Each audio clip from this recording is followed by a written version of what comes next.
গুহার মধ্যে থাকা ও ভয়ঙ্কর রক্তচক্ষু ও বড় বড় দাঁত বের করা সেই ছোট্ট মেয়েটি বলল,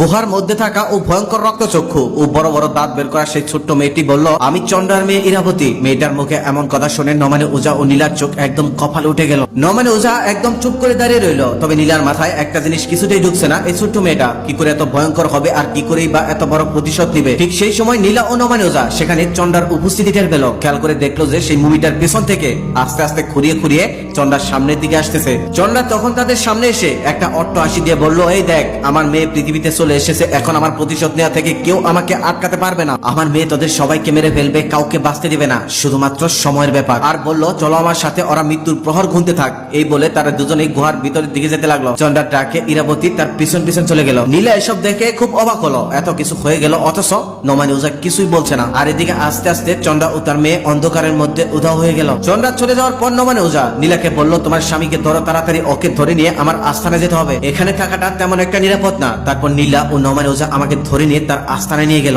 আমার যখন জ্ঞান ফিরল তখন আমি দেখতে পারলাম আমি মাটিতে শুয়ে আছি আর নমানি ওঝা আর নীলা আমার পাশেই বসে আছে। আমার জ্ঞান ফেরার সাথে সাথে আমি জিজ্ঞেস করলাম, আমি কোথায়? নমানি ওঝা তখন আমাকে বলল, তুমি ভয় পেও না, তুমি নিরাপদ জায়গাতে আছো। আমি তখন নমানি ওঝাকে আবার বললাম, কি হয়েছে আমার? আপনারা দুজন এভাবে আমার মাথার কাছে বসে আছেন কেন? নমানি ওঝা তখন আমাকে কাঁপতে কাঁপতে বলল, সর্বনাশ হয়ে গেছে, তুমি চন্দ্রার মুমি নষ্ট করতে ব্যর্থ হয়েছ, ওদিকে চন্দ্রার মেয়ে পৃথিবীতে এসে গেছে। কথাটা শুনে আমার হার্টবিট বেড়ে গেল, গলাটাও কেমন যেন শুকিয়ে গেল। আমি নীলাকে তখন বললাম, আমাকে এক গ্লাস পানি দিতে পারবে? নীলা তখন আমাকে এক গ্লাস পানি এনে দিল। আমি পানিটা খাওয়ার পর ওঝা সাহেবকে বললাম, ওঝা সাহেব, তাহলে কি আমাদের বাঁচার আর কোনো রাস্তা নেই? নমানি ওঝা তখন বলল, আমি আর কিছুই করতে পারি না, এখন শুধুমাত্র একটি রাস্তা খোলা আছে, সেটা হলো চন্দ্রাকে কে জাগিয়েছে তাকে খুঁজে বের করতে হবে, কারণ একমাত্র সেই জানে চন্দ্রা ও তার মেয়ে ইরাবতীকে কিভাবে ধ্বংস করতে হবে। এর মধ্যে নীলা বলল, ওঝা সাহেব, আমার একটা বিষয় জানা আছে। আচ্ছা, আমাদের তিনজনকে গুহার মধ্যে পেয়েও চন্দ্রা কেন আমাদের মারল না? ওঝা তখন বলল, সবেমাত্র আজ চন্দ্রার মেয়ে পৃথিবীতে এসেছে, ওর পূর্ণ শক্তি লাভ করতে 3 দিন সময় লাগবে। এই 3 দিনের মধ্যে চন্দ্রা তার মেয়েকে তার থেকেও 10 গুণ বেশি শক্তিশালী করে গড়ে তুলবে।